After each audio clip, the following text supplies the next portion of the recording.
Well, I'll start this thing by saying that I have no life. I have no life.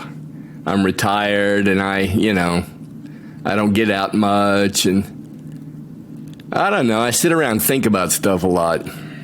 Too much. People have told me too much. But anyway, I sit around and think about stuff a lot, and a while back, something that I think is kind of profound occurred to me, and I thought I'd share it with you. You can take it for what it's worth. It may just be stupid, but I don't know. I don't think it is, and I thought I'd, put it out there in the world and see, maybe if it might help somebody out. So anyway, it came to me as sort of a response and analysis of how and why so many young people are adopting atheism as, a cosmology, a Weltanschauung, world outlook, So anyway, I was just kind of picking it apart, why it is, and it sort of came to me. I spent a lot of time talking to my students. I used to be a teacher, and I was flummoxed as to why so many of them are going over to atheism, because they think, it's so much smarter to be an atheist, and, people who aren't atheists are stupid, and, that puzzled me. It bothered me that so many people were adopting that cosmology. And so that's what I'm going to talk about. I'm going to talk about, they always came back to one question. Why is there evil in the world? How could there be a God and there be so damn much evil in the world? And so, I'm going to talk about that. Why is there evil in the world? And I'm going to talk about the state of nature, the state of life, because I guess that's what nature is. And then I'm going to talk about who made it that way. And we'll take it from there. Here goes.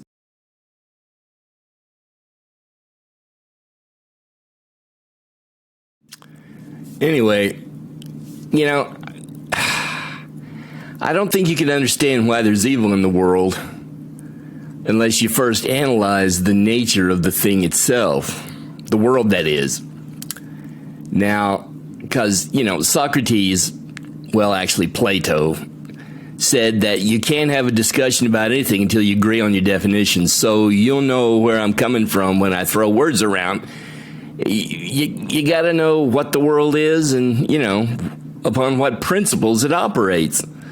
So when I say the world, I mean life, the biosphere, the genome, living things, and the natural system. And, it's the kind of thing that's so in your face that most people just don't see it. It's not like seeing the forest for the trees. You've heard the phrase that you can't see the trees for the forest. Well, the corollary, that's true too. Sometimes you can't see the forest because you get bogged down looking at the trees. But I think it's kind of obvious. What is the underlying principle upon which the world operates? Well, conflict. Strong versus weak. Predator versus prey. Take, take, take. In other words, death. We're born, we live through this world, and then all living things die. Usually violently. So anyway, that's the core principle upon which the world operates. That is, I think, the nature of why people think the world is evil. Now, once you reconcile yourself to the reality of there being evil in the world, and I think we all can accept that, you have to reconcile yourself to how a loving God could make the world like that. It's a legitimate question, isn't it? And as I see it, there are three explanations. I'm kind of an analytical type thinker, and I was sitting around thinking about it, and three options occurred to me. One, and the most common that people conclude, is that there is no God. Oh, the world is so bad, and so there just can't be no God. Oh, I'm going to be an atheist. Well, okay, and I respect that. Most people, that's what they think. But there's a couple of other options that don't occur to most folks. The next one is that the world is just the way God wants it to be. The world is rotten and it's just the way God wants it. God is an asshole. That's the option. You see that lion going over there ripping that zebra's guts out. Well, that's the way God wants it. Maybe God does want it that way. And the world's religions, they all teach you to accept the world the way it is. Oh, it's God's plan. When that anaconda strangles that little beaver and eats it, that's just the way God wants it. Oh, we have to accept the world as His will. Okay.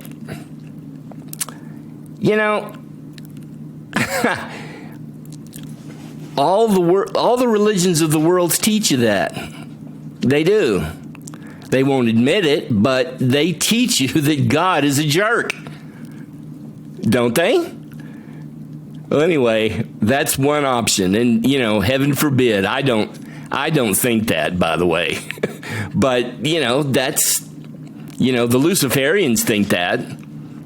That's exactly what the Luciferians think, and that's also what any other religion thinks too. They all basically adhere to that common principle.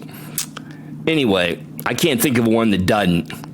Some of them teach you to accept suffering, like Buddhism, and, just go on and on.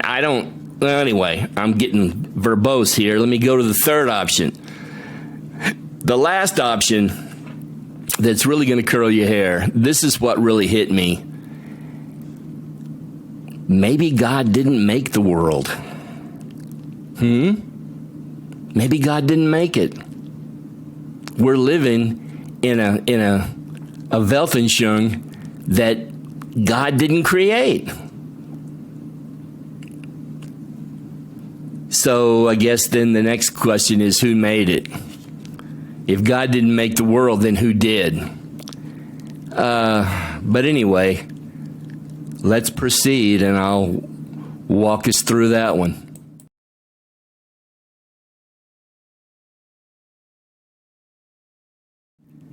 Now, if God didn't make the world, who did?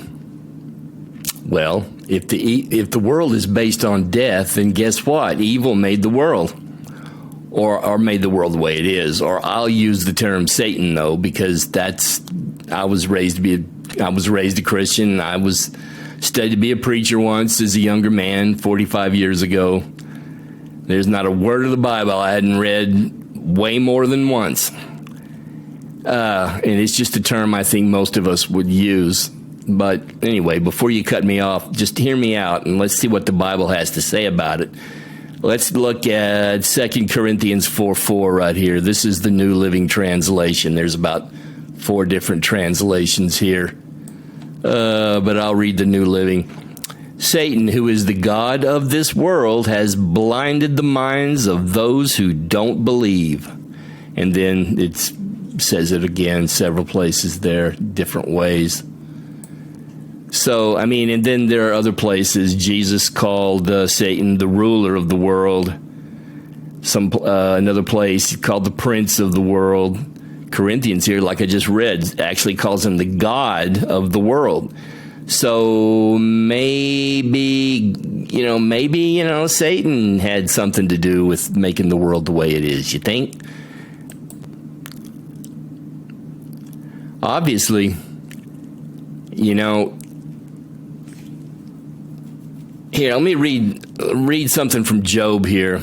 Job, God's talking to the devil in Job, and the devil walks up, and I'll read it here. The Lord said to Satan, "Where have you come from?" Satan answered the Lord, "From roaming throughout the earth and going back and forth on it." Now, I have always, from the first time I ever read that as a kid, I thought of that as being a taunt.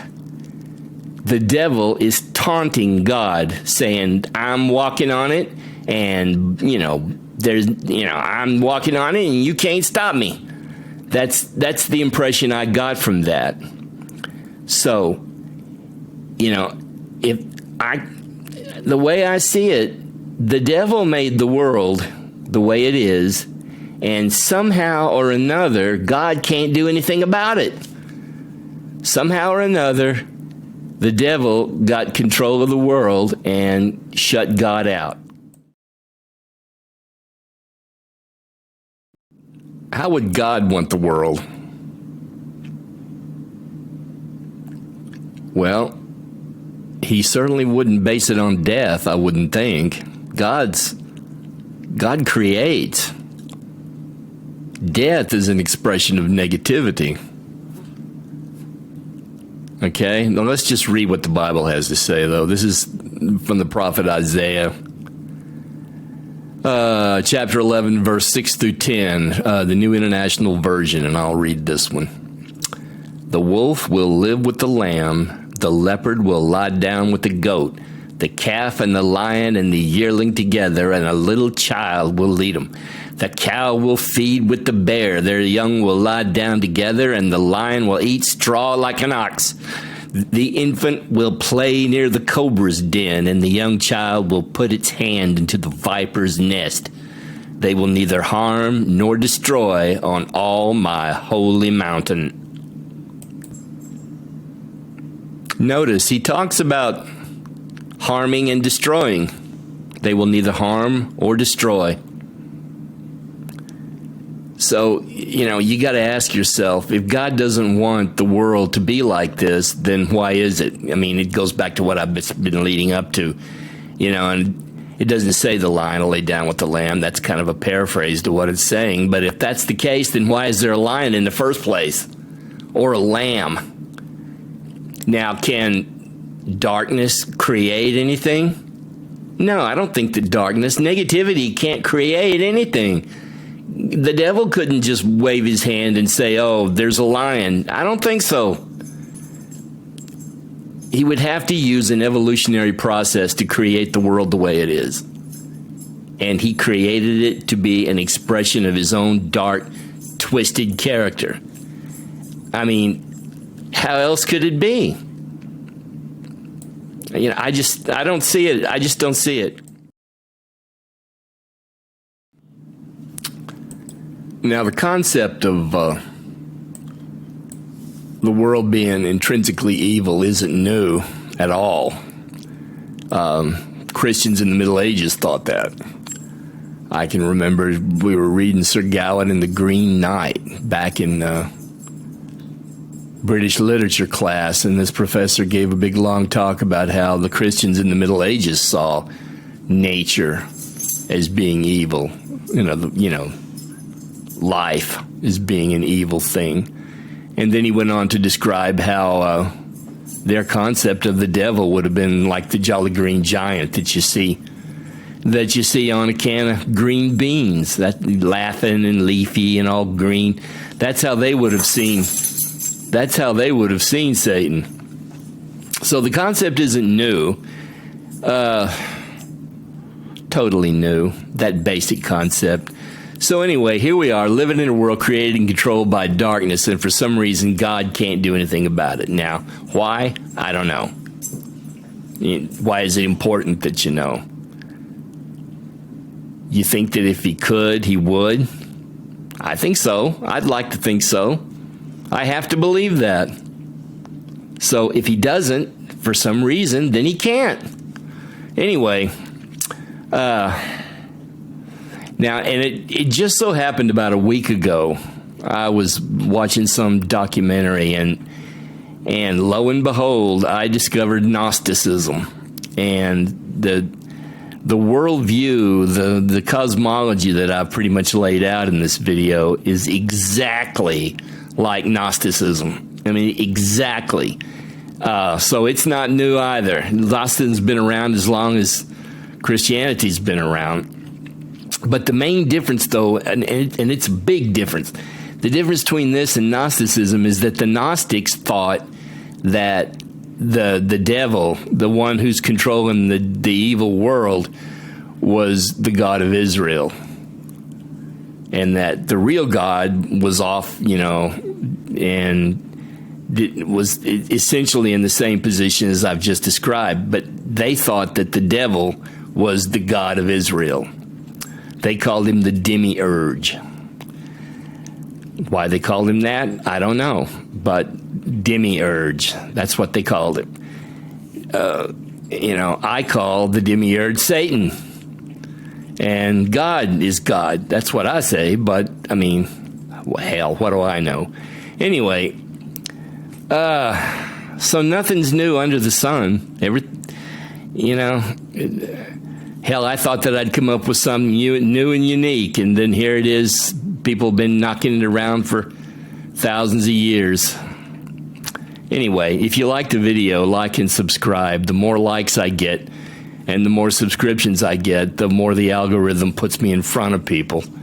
And I'd like to reach people. I've been doing a lot of thinking, and I've got a lot of other stuff to say that I think might be worth hearing. So if you think you might want to hear about this, or just current events and news, because that's really that's my bread and butter, give me a like and subscribe, and thank you very much.